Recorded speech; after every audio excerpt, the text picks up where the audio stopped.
You're so serious, time and again. Master Da said that to me in the early days at odd moments. In the hot baths, at the dining room, sometimes interrupting himself in mid-sentence to say, "Bill, you're so serious." And then he would laugh, and I'd be left to ponder the fact that I wasn't at ease with him, and I was not able to engage him in the light-hearted, unself-conscious way that many others were. It was puzzling, since being serious about serious matters seemed like a good way to be. Then in the fall of 1975, he was to be away for a few days, and I was asked to paint a room in his house, which was to become the Folon room. That is, it was to become an art room featuring paintings by the French artist Folon. The colors selected were 4 different pastels for the walls and a very light cream for the ceiling and baseboards. Almost immediately there were problems. Wherever 2 surfaces met, wall with wall, ceiling with wall, baseboard with wall, there was a change of color. And all the surfaces in that old house were too irregular and rough to be taped. So all those joinings had to be cut in free-handed and had to look good, however rough and irregular the surface. So it was that a single morning's job stretched into a 5-day job, but at last there was only the baseboard left to do.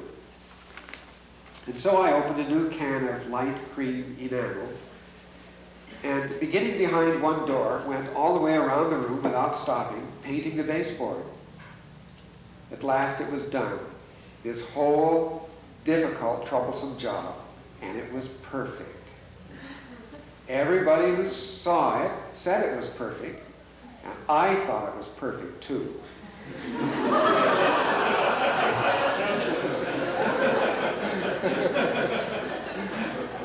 Then the master returned, and somebody came to me with the air of one bearing dreadful news. "What did you do to the master's art room?" she asked. "The master says you've ruined his art room, and he wants to see you right now." Oh boy. Oh boy.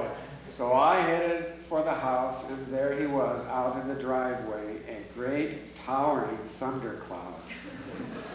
"What have you done to my baseboard?" he demanded. "You've mismatched my baseboard. You have a different color on one side from the other." And he wasn't smiling when he sent me away to fix it. I checked the baseboard. There was nothing wrong. But he insisted there was. So I checked again. And I tried to explain, but he would have none of it. So I checked with brighter light, and it was still okay. But he wouldn't let up. Every time he saw me, he demanded to know what I had done to fix his baseboard, and I was becoming more anxious, more upset, and of course, more serious.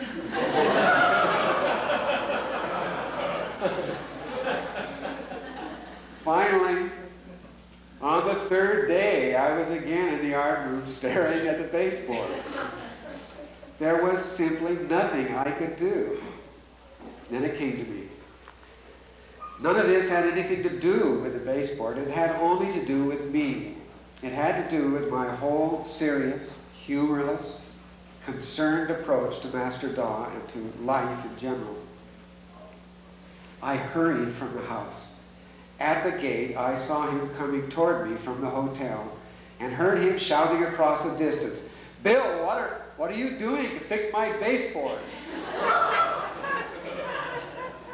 And I heard myself calling back in an elaborately exaggerated manner, "It's okay, Master, it's all right now. I got it fixed, you're going to love it." "You have?" he asked in surprise. "What did you do?"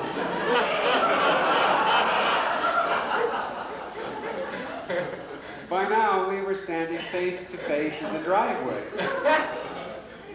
The whole weight of these past days was gone. "Well," I said, "I inspected it."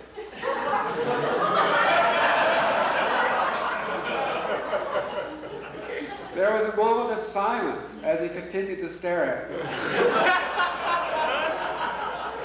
And then, exploding in laughter, he stepped around me and disappeared in the direction of his house.